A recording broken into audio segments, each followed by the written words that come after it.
जय हिंद प्यारे बच्चों, कैसे हैं आप सभी। ईश्वर से मेरी कामना है आप सभी स्वस्थ होंगे और सुरक्षित होंगे। आज हम जानेंगे हमारे मौलिक अधिकारों के बारे में।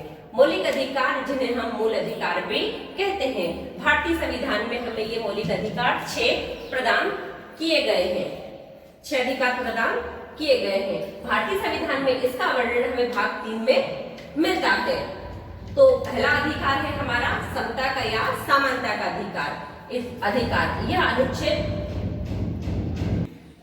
अनुच्छेद हमें 14 से लेकर 18 तक में मिलता है। दूसरा है हमारा स्वतंत्रता का अधिकार। यह अनुच्छेद 19 से लेकर 22 तक में है। तीसरा है हमारा शोषण के विरुद्ध अधिकार, जो अनुच्छेद 23 से लेकर 24 तक में है। अगला है हमारा धार्मिक स्वतंत्रता का अधिकार, जो अनुच्छेद 25 से लेकर 28 तक में है। पांचवा है हमारा संस्कृति व शिक्षा का अधिकार, अनुच्छेद 29 से लेकर 31 तक। और लास्ट है हमारा संवैधानिक उपचारों का अधिकार, जो अनुच्छेद 32 में मिलता है। अब हम इसका विस्तार से वर्णन जानेंगे पहले वाले अधिकार का, ठीक है ना। अब हम इसको विस्तार समता या समानता का अधिकार, यानी कानून के समक्ष सभी नागरिक समान हैं, सभी के साथ समान अधिकार, सबको समान अधिकार दिए गए हैं। शासकीय नौकरियों के चयन में सभी को समान अधिकार दिए गए हैं तथा संविधान सभी के साथ संविधान जाति, धर्म, भाषा, लिंग के आधार पर किसी भी व्यक्ति के साथ कोई भेदभाव नहीं करेगा। अगला आता है हमारा स्वतंत्रता का अधिकार। स्वतंत्रता यानी हमें हमारे जो स्वतंत्रता आप समझ जाए। सबसे पहले स्वतंत्रता होता क्या है। स्वतंत्रता यानी हमें पूर्ण आजादी। तो स्वतंत्रता के अधिकार के अंतर्गत हमें भारतीय संविधान ने और 6 अधिकार दिए हैं। तो इसमें पहला है हमारा हमें हमारे विचारों को व्यक्त करने की स्वतंत्रता। ये हमें पहले नहीं थी, जब हमारा देश गुलाम था, जब हम हमारे विचारों को व्यक्त नहीं कर सकते थे। लेकिन भारतीय संविधान में हमें दिया तो हमारे विचारों को व्यक्त करने की स्वतंत्रता। सभी नागरिकों को अपने विचारों को व्यक्त करना, भाषण देना तथा अपने विचार दूसरे व्यक्ति तक पहुंचाने की पूर्ण स्वतंत्रता है। दूसरा है इसके अंतर्गत सम्मेलन करने की स्वतंत्रता। हमें अपने विचारों को स्वतंत्रता पूर्वक समझने या समझाने के लिए हम सभा कर सकते हैं, जुलूस निकाल सकते हैं, सम्मेलनों का आयोजन कर सकते हैं। लेकिन ये सभा, ये जुलूस शांतिपूर्ण होना चाहिए, इसमें हथियारों का प्रयोग नहीं होना चाहिए। अब इसके अंतर्गत हमारा भ्रमण करने की स्वतंत्रता, यानी हम कहीं भी हमारे देश में कहीं भी स्वतंत्रता पूर्वक कहीं भी घूम सकते हैं। इसके अंतर्गत भारत के सभी नागरिकों को बिना किसी अधिकार पत्र के, बिना किसी विशेष अधिकार पत्र के देश में कहीं भी घूमने फिरने की स्वतंत्रता है।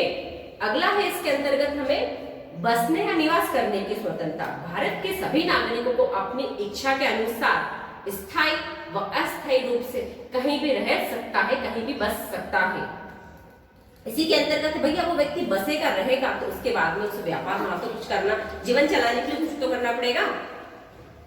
तो उसके बाद में अगला है हमारा इसमें व्यापार व व्यवसाय की स्वतंत्रता। भारत के प्रत्येक नागरिक को कानूनी सीमा में रहकर व्यापार व्यवसाय करने की पूर्ण स्वतंत्रता, लेकिन कहाँ, केवल कानूनी सीमा में रहकर, कानूनी दायरे में रहकर वो काम करे। अगला है जीवन तथा व्यक्तिगत स्वतंत्रता। समस्त अधिकारों का महत्व केवल जब तक है जब तक व्यक्ति जब तक है सुरक्षित जीवित रहता है। संविधान, भारतीय संविधान सभी नागरिकों के जीवन सुरक्षा का प्रदान कराता है। संविधान के अनुसार प्रत्येक नागरिक उसकी इच्छा के विरुद्ध जबरदस्ती कोई काम उससे नहीं कराया जा सकता। ये हमारे अधिकार हो गए स्वतंत्रता के अधिकार के अंतर्गत के 6 अधिकार हमें प्राप्त हैं, जो हमारे कोई हमसे छीन नहीं सकता। यदि इनका हनन होता है तो हम न्यायालय की शरण ले सकते हैं। अब इसी के अंतर्गत अगला है हमारा शोषण के विरुद्ध अधिकार। शोषण के विरुद्ध अधिकार से तात्पर्य है कि हम किसी भी व्यक्ति से, शोषण के विरुद्ध अधिकार से तात्पर्य है कि हम किसी भी व्यक्ति से जोर जबरदस्ती किसी से काम नहीं करा सकते। उसकी इच्छा हो तो वो कार्य छोड़कर दूसरा कार्य कर सकता है और उससे जबरदस्ती कोई भी काम नहीं कराया सकता तथा उसको नियम अनुसार उसका जो वेतन बनता है वो देना है, उससे कम नहीं दे सकते। ये है हमारा शोषण के विरुद्ध अधिकार।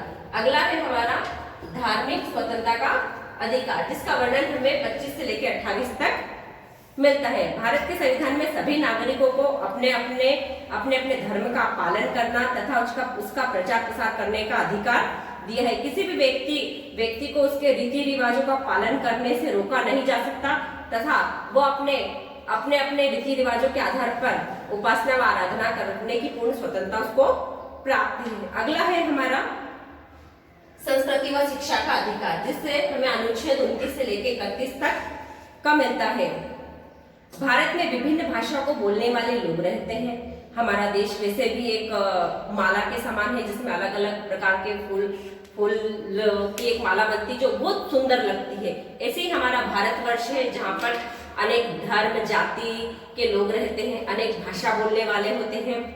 तो भारत में विभिन्न भाषा को बोलने वाले लोग रहते हैं। उनकी अपनी अपनी एक संस्कृति होती है, अलग पहचान होती है। हमारे संविधान में इन सभी नागरिकों को अपनी संस्कृति, भाषा और लिपि को सुरक्षित रखने का पूर्ण अधिकार दिया गया है। अगला है हमारा संवैधानिक उपचारों का अधिकार, जिसका हमें वर्णन मिलता है अनुच्छेद 32 में।